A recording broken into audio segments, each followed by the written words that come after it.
اللهم صل على محمد وآل محمد. السلام على ولي الله وحبيبه، السلام على خليل الله ونجيبه، السلام على صفي الله وابن صفيه، السلام على الحسين المظلوم الشهيد، السلام على أسير الكربات وقتيل العبرات. اللهم إني أشهد أنه وليك وابن وليه وصفيك وابن صفيه والفائز بكرامته، أكرمته بالشهادة وحبوته بالسعادة واجتبيته بطيب الولادة وجعلته سيدا من السادة وقائدا من القادة وذائدا من الذادة، وأعطيته مواريث الأنبياء وجعلته حجة على خلقك من الأغصياء، فأعذر في الدعاء ومنح النصح وبذل مهجته فيه ليستنقذ عبادك من الجهالة وحيرة الضلالة.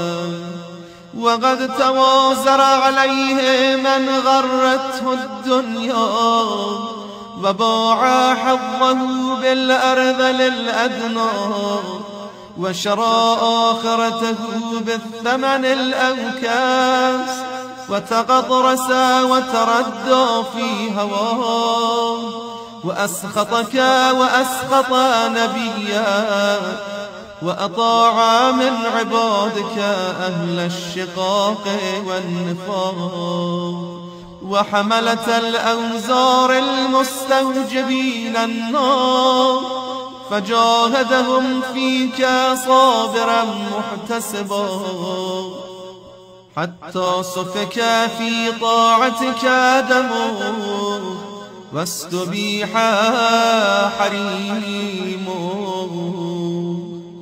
اللهم فلعنهم لعنا وبيلا وعذبهم عذابا أليما.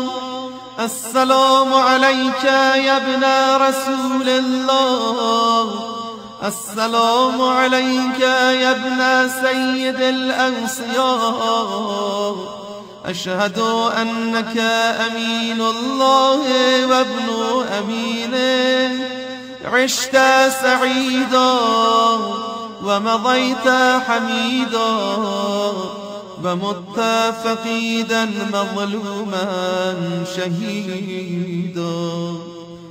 وأشهد أن الله منجز ما بعده ومهلك من خذله ومعذب من قتله.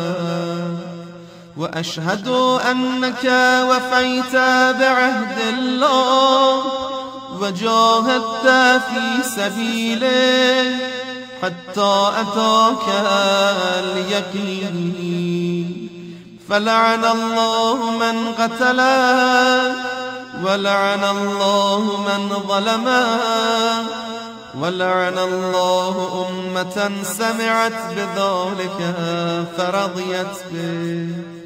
اللهم إني أشهدك أني ولي لمن والاه وعدو لمن عاداه، بأبي أنت وأمي يا ابن رسول الله، أشهد أنك كنت نورا في الأصلاب الشامخة والأرحام المطهرة، لم تنجسك الجاهلية بأنجاسها، ولم تلبسك المدلهمات من ثيابها.